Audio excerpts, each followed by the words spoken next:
Okay. Are we on? Hello, everybody. And Anna, that was really beautiful. And I don't know where Skip is, but there you are. Thank you. And Helen, Jane, and Nikolai, I'm really excited to be here and excited to share some of the stories that I have from my journey. So Anna talked a lot about the importance of story sharing and how we get people to understand the scope and scale of gender-based violence. One of the women I had the privilege of interviewing over I think it was about 4 years ago, was actually Dorothy Allison, who wrote the amazing book, Bastard out of Carolina. And something Dorothy has said is, behind the story I tell is the one I don't. Behind the story you hear is the one I wish I could make you hear. And I always, she's a brilliant and eloquent woman, but I particularly love that quote and that statement because it's about that disconnect, the things socially we're allowed to say and the things we want to say. And there's very often a large chasm there. So before I dive into sharing with you, and I'm really just going to take you on what I call a road trip through my journey over the last few years, I want to start, before we get into stories, by talking about statistics. Because what I'd like to have you do when you're looking at these individual stories is recognize that for every woman you encounter, there are hundreds of thousands of others you'll never meet. So see these stories as a window into a world where violence is too often tolerated. So some of the most recently available stats, and when I share these statistics with people, they're very often shocked. I have to say, as someone who works on these issues, I'm never shocked because people come up to me so often and share their stories. But 1 in 3 women across the globe has been a victim of rape or physical abuse. Really stunning. 1 in 5 U.S. women will be raped during her lifetime. And 1 in 6 boys will be raped or sexually abused before the age of 18. These are figures. We have to look at these figures and we recognize that this speaks to a human rights travesty, but these are figures that also remind us that rape and sexual violence are huge public health issues. They're issues we have to be engaged in because they're affecting every aspect of our lives. So why stories? My own background as a writer obviously was what sort of caused me to become interested in the idea of storytelling. But I think equally importantly, one of the things many people in this room, I'm going to assume there are some survivors in this room, one of the things that survivors understand very well is there are huge incentives to silence around sexual violence, that very often, if we've lived through it, we're encouraged not to speak, not to show our faces, not to use our real names. And the less we speak and are seen, the less the world has to come to terms with what's being done to women who have been violated. So stories really become one of the most powerful forces for change. I would argue around any social justice issue, but particularly this one. So why stories specific to rape? First of all, it puts a name and a face on an issue that has most often left people silent and invisible. It shows the human cost of violence. You know, we can talk about violence, and we talk about violence as a travesty and a tragedy, but when you sit up close and you listen to someone tell you what it meant to live through violence, not only in the weeks or months that followed that event, but over the course of their lifetime, you understand it differently. You understand it not as a single event, but as something that shapes and changes lives. The other thing that I felt really strongly about, some of you in this room are probably familiar with Marian Wright Edelman, the founder of the Children's Defense Fund, who I've always seen as an extraordinary role model for anyone working on human rights issues. And she had a wonderful saying, if you can't see it, you can't be it. And I think that's very true for survivors of sexual violence. I myself am a survivor, and I know that when I was 25 years old and went back to work in Washington, D.C. at a grassroots lobbying firm, I would look around the room and think, if I only knew that one of these extraordinary women had gone through this, I would know someday for me it would be okay. So if we can share our stories, we can provide a sense of possibility and solidarity for others who have lived through violence. And then finally, and really interestingly, there's a really interesting growing body of data that speaks to the way that stories break through ideological barriers in the way that facts and stats can't. And I've seen this over and over again when I've gone in the room. The Voices and Faces Project is a nonpartisan organization. So we have people in our group that are on the left end of the spectrum, and we have people in the group that are on the right end of the spectrum. But one thing I can tell you is wherever we go, whatever group we're talking to, if you go in the room with a story and say, this social reality is affecting this person in this way, people listen. They listen in a very different way than they do when you come in with data alone. Having said that, data is very important, but I love the power of the story in that way. Anna stole my line. I had no idea, but thank you, because this is just redundancy in a good way. People often will say, this project must be very healing for the women who come forward. You know, it must feel good for them to come forward and share their stories. It's not always healing. It can be incredibly difficult. It can take a huge amount of courage for someone to stand up and say, I lived through this, and it changed my life, and this is the way it hurt me. But we do it, women do it, men do it, because it's necessary in a society that underestimates the scope and scale of violence that we've lived through. So with that preface, I'm going to start introducing you to some of the women I met. And actually, this is Helen Finch alongside her friend Karen. And I always say, I originally started, when I would introduce Helen, I would say, this is the first person I interviewed for the project. And then I had to catch myself and realize, this is the first person I ever journalistically interviewed in my life. And believe me, it showed. Because when I first met her, we met in a restaurant in Santa Monica, and I don't know anyone here who's ever done an interview, a formal interview, but you think you're all prepared, and suddenly your pen's not writing, and you can't find your notepad, and I was trying to tape it, and I couldn't work the tape recorder, and it could not have been more awkward. The Cliff Notes version is very awkward.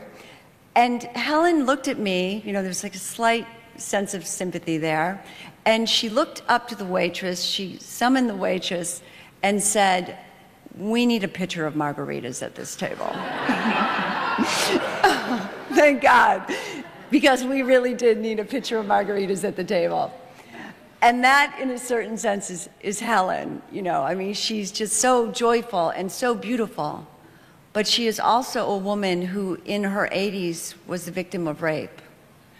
And Karen, who's sitting alongside her, was raped by the same person on a separate occasion.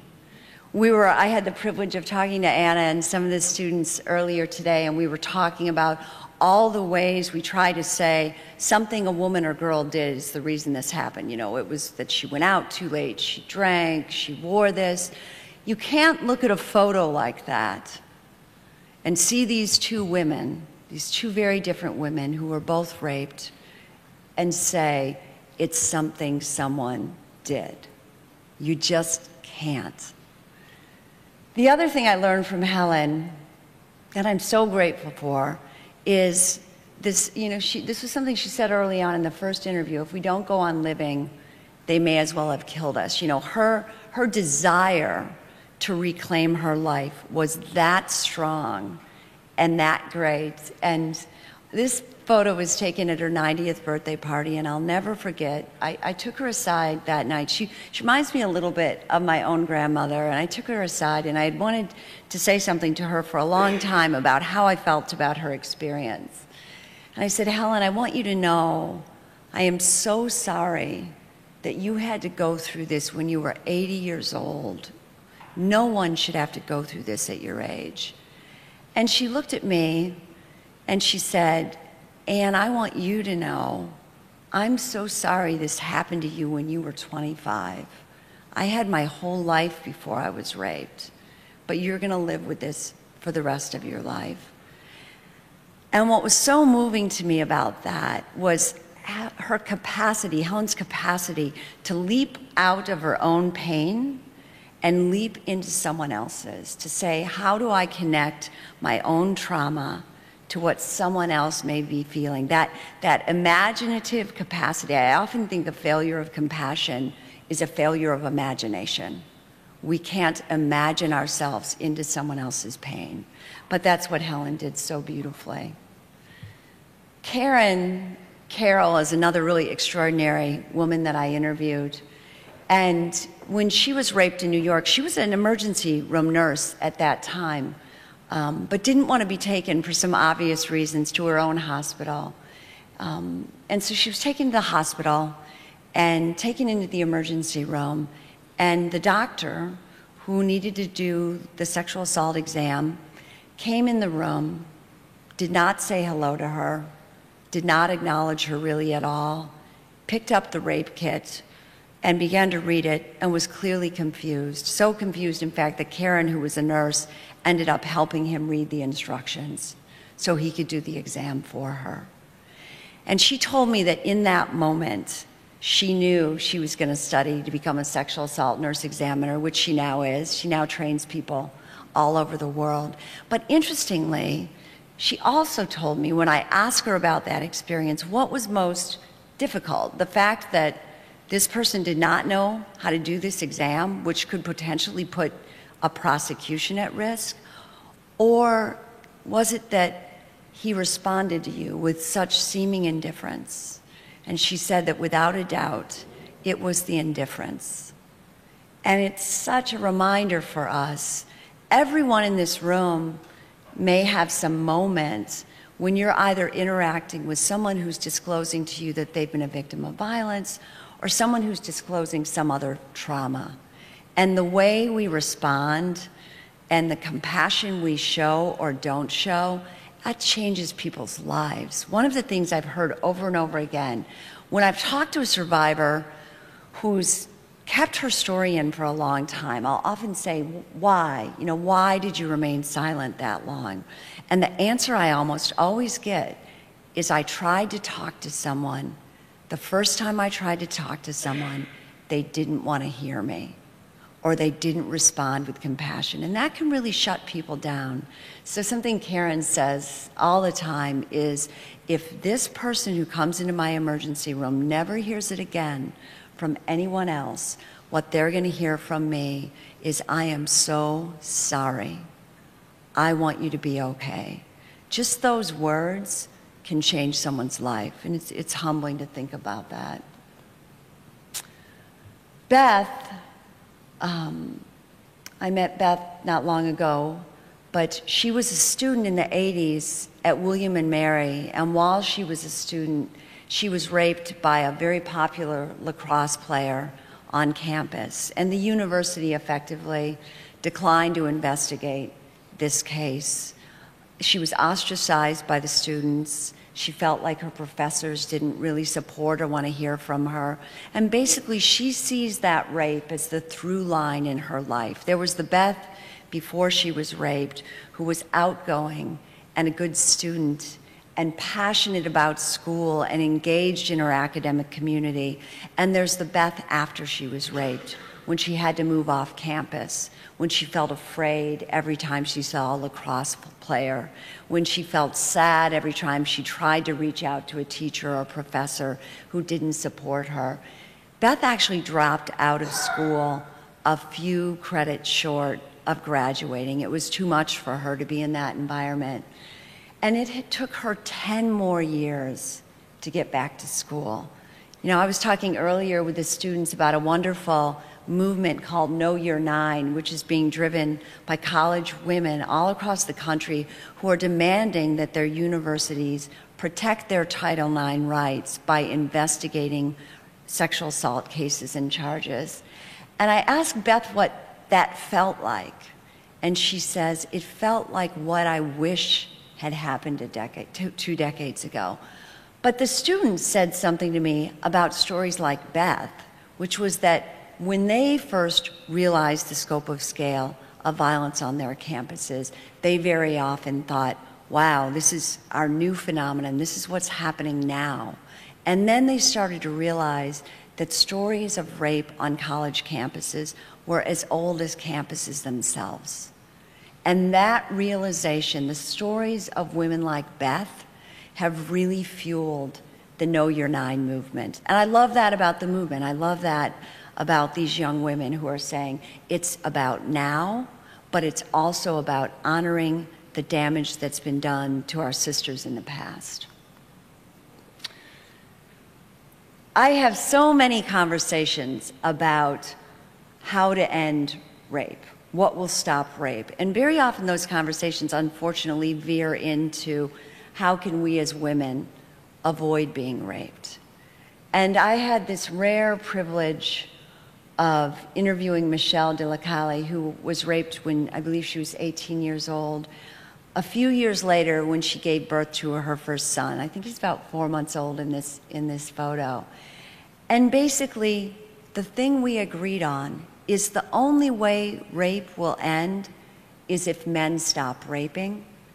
And the best thing we can do to make that happen is raise our sons to be the man we want them to be, the man we want every man in the world to be. We need to focus on men and boys. And it's tough. I spoke to an audience yesterday, and one of the first audience questions after I spoke was, what do we need to tell our daughters so they won't be raped? That's where we go as a culture. We need to stop going there, and we need to start focusing on men and boys, both holding men and boys accountable and then recognizing that there are some extraordinary men and boys who are some of our best allies in this movement. The Voices and Faces Project, we have a really wonderful testimonial writing workshop for survivors of sexual violence, domestic violence, and trafficking. And that workshop was created by one of our male allies who's passionate about changing the world for women. So we have to both hold men accountable, but also hold their hands and recognize that they're our partners. I have to say, meeting these women, the women of Atenco, was probably one of the most moving and humbling experiences of my life. These 4 women represent a broader community of about 20 women who were arrested and detained by Mexican state police after engaging in a legal protest, and on the way to prison, on the ground during the protest, and while they were imprisoned, about half of the women, over 20 women in total, were raped and sexually tortured or tortured.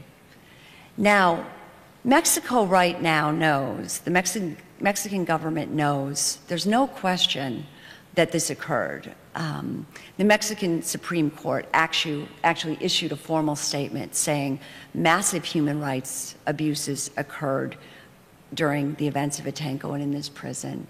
But to this day, only one person has been charged of the 34 named perpetrators. One police officer has been charged. He was given a sentence of time served and a small fine. And the vast majority of these men still walk among these women. Now, one of the really extraordinary things about these women in this story is they spoke out. And there's a small community, these 4, Edith, Norma, Italia, and Claudia, have been particularly vocal.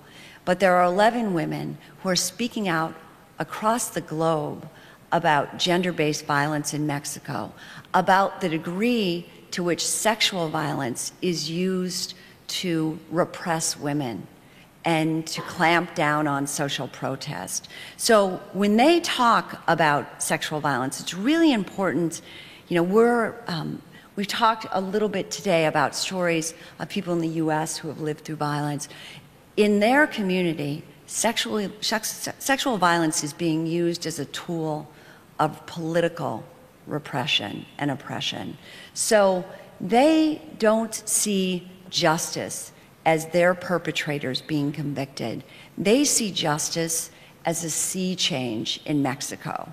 They see justice as that moment when not only the police officers who raped them, but the authorities who greenlit this are held accountable. One of the really moving moments in my interview, I think it was Claudia, who talked about finally seeing the other women in the prison. You know, I think their heads had been covered and they didn't even know who was in the prison initially with them. And looking up and finally seeing the faces of the other women who had been victims of rape and torture. And she said to me, I saw myself in them. You know, I looked in their faces and I saw myself in them. I think that's one of the most beautiful definitions of feminism I've ever heard. See yourself in other women. And they very much consider themselves struggling, not only for the women who are speaking out, but for the many women, as they would say, who came out of Atenco and haven't been able to speak out and haven't been able to rebuild their lives. By the way, I encourage you to get on the Amnesty International website because that story is there and we're encouraging a letter writing campaign on their behalf. We talked a little bit about men as allies, and we talked about men as perpetrators. Now I want to introduce you to a man who was a victim. This is Roger Canoff, who was formerly the Assistant Attorney General for the state of New York, who actually is sharing his story for the first time in the context of my book.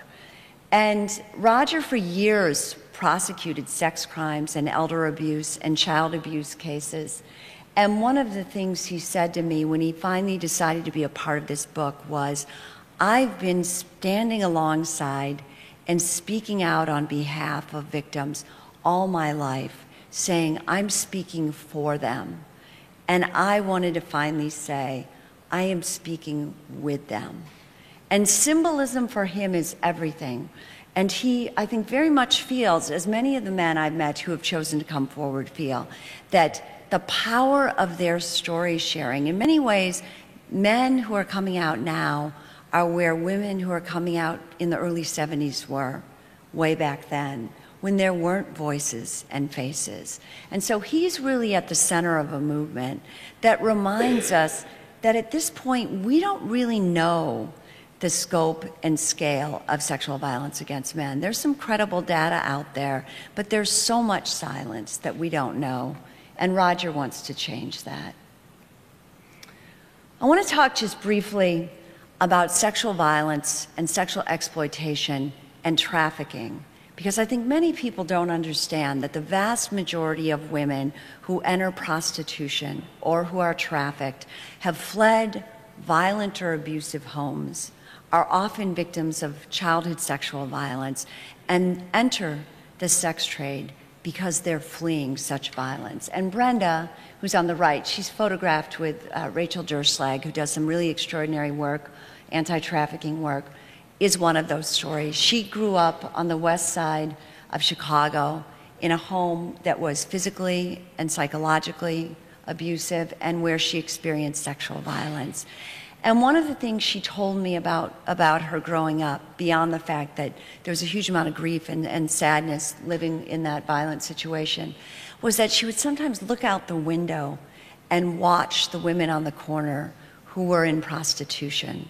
And to her young eyes, they looked glamorous, and they looked autonomous, and they looked free. And she said to me, they looked so shiny, and I wanted some of that shine. And then she said, I understood that they were getting paid for what was being done to me at home anyway. And that description is so painful to hear because you see this double bind that Brenda is in. She fled home when she was 15. She entered into prostitution at that same time. She was not long after she first entered into prostitution, trafficked into Indiana, where she was prostituted at rest stops. She finally got out of prostitution when she was almost killed by a John. This was when she was 39 years old. and made her way to an amazing home in Chicago called Genesis House, which is run by a Catholic lay missionary who is committed to the notion that for women who have been abused or who have left sexual exploitation to rebuild their lives, they need basic things. They need health care. They need employment. They need social support. They need the things that all of us need, but they need them more because most often they've never had them. So Brenda spent about a year at Genesis House, ended up getting back on her feet, left and started working. I think she was working as a telemarketer, which she told me she sort of loved, because she said something to me at one point like, now I got to call people up and tell them what to do. You know, this was awesome. But in any case, you can see even just looking at her photo, she has an extraordinary presence. And not long after she had begun to rebuild her life, the Chicago Coalition for the Homeless reached out because they wanted someone to come with them to lobby in Springfield to talk about the links between prostitution and homelessness and sexual violence. And someone suggested that Brenda be that person. And Brenda went down. She said to me when she was remembering it, she said, I didn't have my story yet, but she went down and just shared. And she looked up and she saw that every senator in that chamber was listening to her with bated breath. And she told me later, Anne, that was when I really got my shine back. And I love this story. I don't think Brenda's story happened in a vacuum. We live in a cultural moment where I think sometimes we think people just spring out of nowhere, heroic and autonomous. Brenda is Brenda today because of people like Edwina Gately, who ran Genesis House, because of those social services that we all need, because she had health care, for all of these reasons. So one of the things I say on our project when we talk about the social services safety net, one of our guiding principles at the Voices and Faces Project, and hopefully this comes through in the book, is we don't all have to agree on the solution, but we have to understand the realities of women's lives.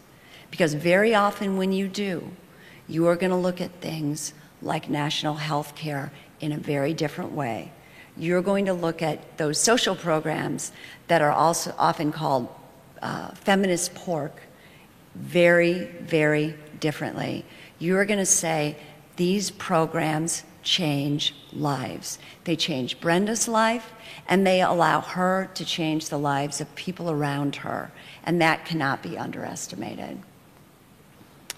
This is one of my favorite photos, Krista Dacier, who's also in my book. It's also one of the hardest photos for me to see because it was taken, Krista is photographed with her daughter, Jojo, and at the time that Jojo was photographed, she is the same age Krista was when she was a victim of childhood sexual violence. And it took Krista over a decade to feel safe enough to ever talk or speak out about her story. But one of the things that she said to me was once she could speak, everything changed, even if it's just telling one person. And in her case, it was telling her two closest teenage girlfriends, and then having one of those friends say, I've experienced this too, that suddenly reminds you that you're not alone. And Krista has written a really extraordinary young adult novel called Fault Line, which was just published by Simon & Schuster, based on not only her experience with violence, but listening to other women's stories and hearing other women. And she's a big believer in both listening and speaking. And one of the things she said to me is, we speak out for our daughters, that's a given, but we've got to speak out for ourselves. We matter too. And I like that emphasis. Noboko Nagaoka is actually one of my closest friends, just an extraordinary person who came over. She was in love with the idea of America from American films, and came over to the US from Osaka and went to the University of Michigan, where she was learning English as a second language. And just, I think, a few months into being here, she was raped. And one of the really striking things about Nobuko's experience with rape is she did not feel free or safe to speak. And in fact, in some ways, she told me she didn't even have the language for what had happened to her. She had never said or heard the word rape growing up in Japan. And this, for her, was outside the realm of anything she could rhetorically confront. And one of the really striking documents she shared with me to show, she will often say things like, she said to me when I said, "How do you feel about what happened to you?" And she said, "This too can pass." She sometimes changes the idiom slightly, or no use crying over spilled milk, or she'll come up with these, simplifying idioms that make her feel better about things. And I said, "Do you feel like you just sort of moved on from this?" And she said, "I had no choice. I wanted to stay in the US. Of course, I just moved on." Which I bought on the surface. And then one day she showed me her journal from that time, which is written all in Japanese, this beautiful Japanese script, except on page after page in English, you see the word rape. And when you read that journal, because she told me she did not want to write the word rape in Japanese. It made it feel too real. But you look at that journal and you see the word rape, rape, rape, rape, page after page, and she's writing about what's in her heart, and how painful that experience was for her. I love Tracy because she loves anger and she's comfortable with anger, and I think that's something women very often are afraid of, but she really believes that sometimes it's when we get angry enough to create change that change really happens. In her case, she was sexually assaulted at a campground, and the perpetrator of the crime against her was given 1 year's sentence and 10 years probation. He violated the terms of his probation after he got out after a year. And Tracy, who works for one of the largest law firms in the country, went to work making sure that he did not get out again. So every year she wrote letters to the parole board. Every year she researched the status of this case. Every year she made sure that she made the most eloquent case possible for keeping this man locked up. And one of the things she said to me was, I had 2 anniversaries that I wrestled with each year. There was the anniversary of the day I was raped, and there was the parole hearing. And I had to be present emotionally and psychologically and practically for both of those anniversaries.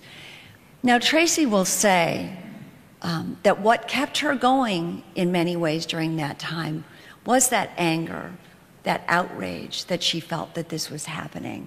But the other thing she'll say that's equally powerful and quite beautiful is that what kept her going was the knowledge that if she kept this man in, other women would be safer. And that was really her driving force. But she often will say to women on the project, don't be afraid to be angry. Something horrible has been done to us, and we need to sometimes be angry.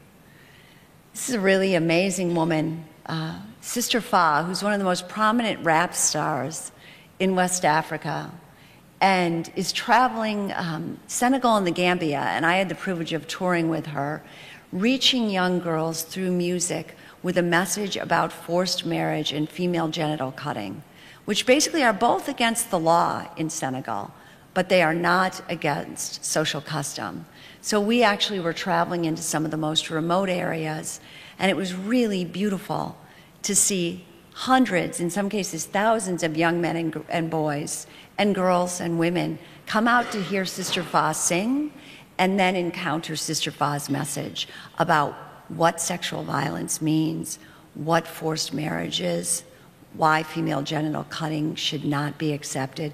And she's an example of a survivor because she has survived those things. She's an example of someone saying, I'm going to use my voice through my music. And I think for those of us in this room who are passionate about something, we all have a passion, we all have something we really care about. Find the thing you love and marry it to the thing you believe in. And that really is what Fatu, which is her proper name, has done. I want to share this story because it's the only story of its kind that I've heard. And at this point, I've either interviewed or heard the stories of about 400 survivors. And Katie still remains the only person I've interviewed who has basically said every single person in the wake of living through violence got it right for her. That the EMTs who arrived on the scene were compassionate, that the person who did her rape kit was gentle and kind, that the police and the prosecutors kept her engaged every step of the way, that her neighbors supported her, that no one asked her why she left her door unlocked or what she was wearing, that her colleagues universally expressed sympathy. I have literally only heard this story once, and it's Katie. Even in cases where people largely were treated well, there always seems to be one place where someone didn't get it right. Katie's very self-possessed and she's very verbal, and as I got to know her, I never saw her cry. And then one day I said to her, Katie, she was talking about this wonderful community of people and how they supported her.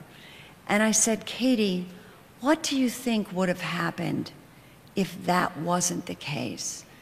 And she looked down for a moment, and I thought she was just thinking. And when she looked up, tears were just streaming down her face. And she said, I honestly don't know what would have happened to me. And that says everything about the power we each have when we respond in the right way. That Katie, with all her gifts, is not sure today where she would have been without that compassion. Really instructive. This is a story I've only just started to share. It's from a trip to Senegal as well. And I had this extraordinary privilege of meeting Kunkande, who is one of the grandmothers in one of the villages I traveled to in the Kolda region. I was seated next to her. I didn't know she was the speaker, but I was seated next to her at the beginning of a large public program. And we tried, with our major language barriers to make small talk. And at one point, she was able to ask me in French if I was American, and I said I was. And she then got up to speak. And you see from her face and her affect, she's just this gorgeous, beautiful, elegant woman. But when she speaks, she is a rock star. She had about 1,000, I think it was about 1,000 students screaming and yelling and shouting. And I had an interpreter next to me because she was speaking in Fula. And they were telling me what she was saying. And she was talking about the way that she and the women before her had fought to end violence against women in Senegal. They had fought for the right to not be forced into marriage or to not be cut. And she talked about the power of their stories in that fight. And then she turned to the girls in the audience and said, you have to speak. You have to use your voices. You have to share your stories. Your stories are so important that even, and she turned and she gestured to me, that even the Americans have come to hear you. Now, I happen to be the only American in the delegation. There was a German, and there was Natalie, who was the photographer I was traveling with, was from Beirut. Everyone else was, I think, West African. But no matter, somehow I stood for something much bigger. And it was a moment in which I have to admit I did not feel so much love of country as I felt longing. When I had left for Senegal, it was during a time when the Violence Against Women Act was being held up in Congress. It was during a period when fresh reports of violence against women in the U.S. military were emerging every day. It was during a time when campus rape was clearly becoming an even greater epidemic. And I was heartbroken when I left for Senegal, and I felt discouraged. And then I met Kunkande and heard those words, and I realized we do stand for some extraordinary things. And that to her, America really wasn't so much a place as it is a promise. And I want us to keep our promise. And she wants us to keep our promise.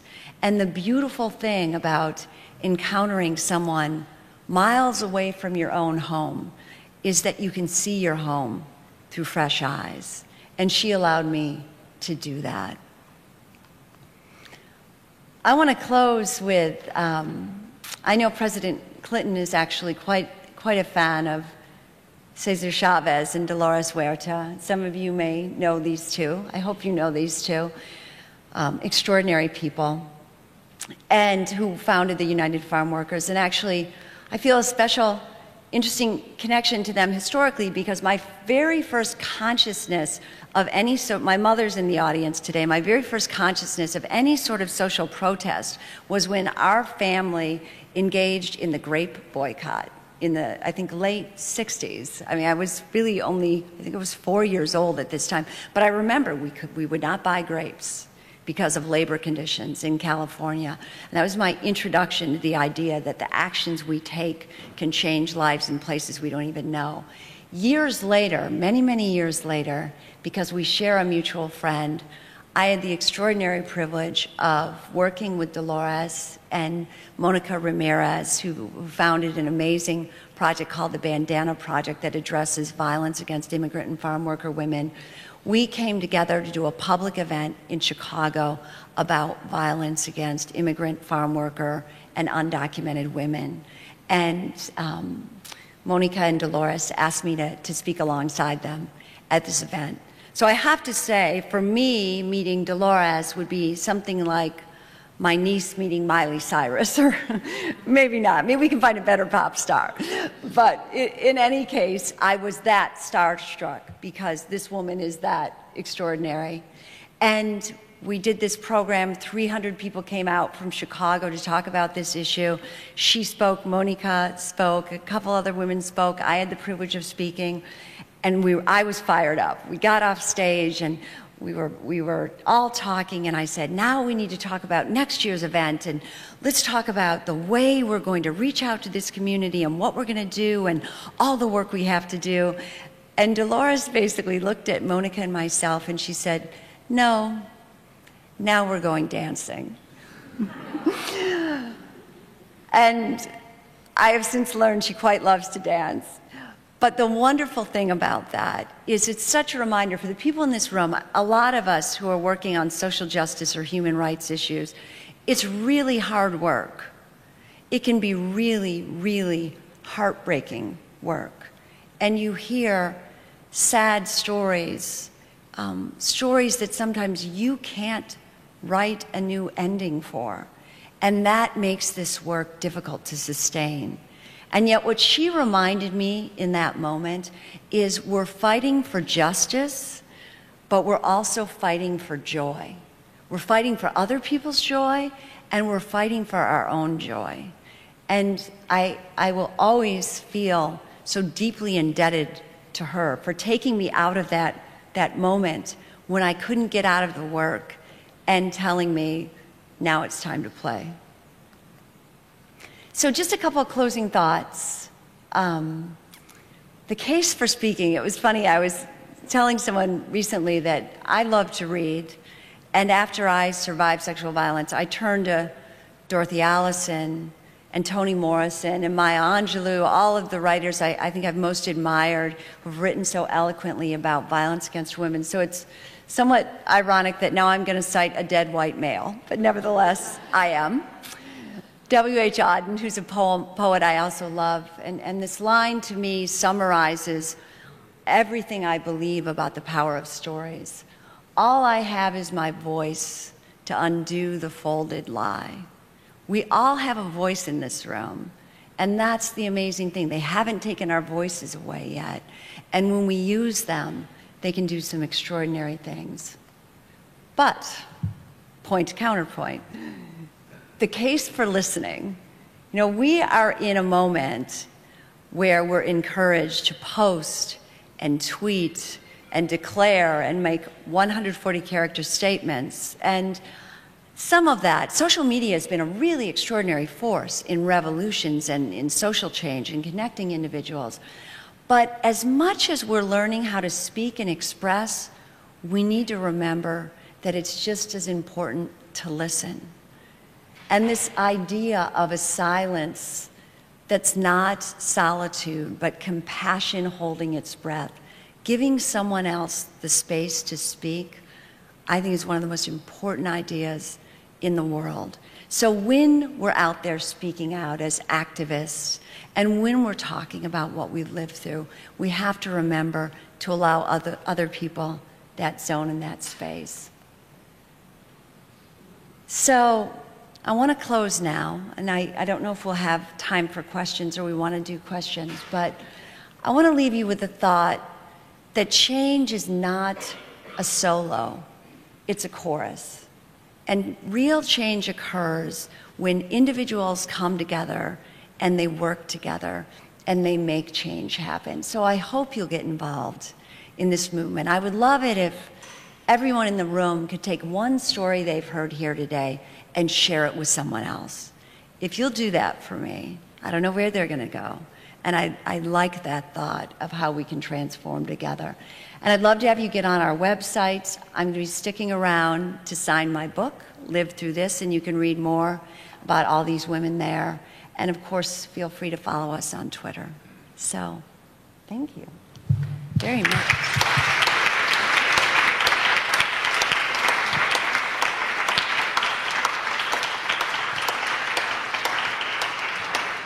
We do have time for a couple questions. If you raise your hand, we'll get a microphone to you. Johnny? I've done some volunteer work in this effort for about 10 years, and I've got a couple of quick questions. One, I would like to know what your experience has been with repressed memories and PTSD. And the second question I've got is, you mentioned about the boys.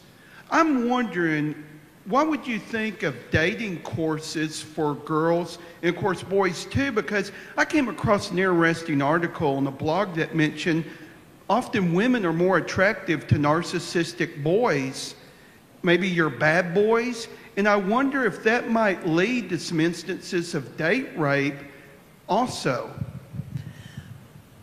I think you have three questions there, but I'll start with the last one. I'm going to start with the last one. I think we have to be really clear that when a rape occurs, it's not because someone was attracted to someone, or it's not in any way about some core quality in her. It's about the fact that someone committed a violent crime. I do think that one of the things that we have to wrestle with and be candid about is that the representations, largely and often in the media, of male-female relations and the way we represent sexuality very often bleeds into the violence. And that does affect men and women. It affects our sense of ourselves, and it affects our sense of other people. So it's a difficult thing to be able to separate those things out, to be able to say whatever media messages young men and boys may be exposed to, in the end, most young men and boys are not raping. So that means that fundamentally we have to look elsewhere for that core cause. But we do have to understand that those social cues, you know, the things we call in the anti-violence movement the rape culture, really do create a climate where violence is, in subtle and sometimes overt ways, encouraged or condoned, and it's normalized to such a degree that when bystanders see it, they don't often enough act. The question about repressed memory, what I've seen, and I know there are differing definitions of repressed memory, and I'm not a doctor or a psychiatrist. What I can speak to as a documentarian is very often I've interviewed people who have effectively said, this event occurred and I so effectively filed it away, didn't tell anyone, never spoke of it, that it existed there for me for years, and then for whatever reason, feeling like I had found a safe space, feeling like I could finally confront it, I could then speak to it. Now, is that a repressed memory? Is that simply something that someone holds really close till they have a safe space? You know, there are experts who know more about that than I do, but I do know that the incentives to silence are so great that there is a way in which, as a society, we often encourage people to set those stories aside, almost to the degree of disappearing them. Yes, ma'am. 1 second. Let me get it. As the parent of a child who was sexually violated when she was 5, and she's now a young woman, and she's been in and out of treatment, in and out of treatment several times, and she knows at some point that she wants to move on and have a relationship. It's hard for her to conceptualize. What is the one piece of advice you could give us as her parents to say to her, to encourage her that yes, eventually this will happen? I think, first of all, I'm so sorry. I'm sorry for you, and I'm sorry for your daughter. Thank you for sharing that. I think that the one piece, I don't know if it would be advice as much as it is hope, that I have spent an extraordinary amount of time with women and girls who have experienced childhood sexual violence and who struggled mightily. Krista, the young woman who was photographed there, there were some very difficult aspects to her own growing up and adolescence. Many, if not most of, I should say many, of the survivors I've interviewed who have survived childhood sexual violence have struggled not only with substance abuse and self-harm and self-esteem issues, but a host of issues. And there is a way when we are given love and support and concern, when our experience is acknowledged, that we can come out on the other side. I think one of the most important things is seeing the stories of other women who have done so. And that, for me, was, I would have to say, the single most important thing.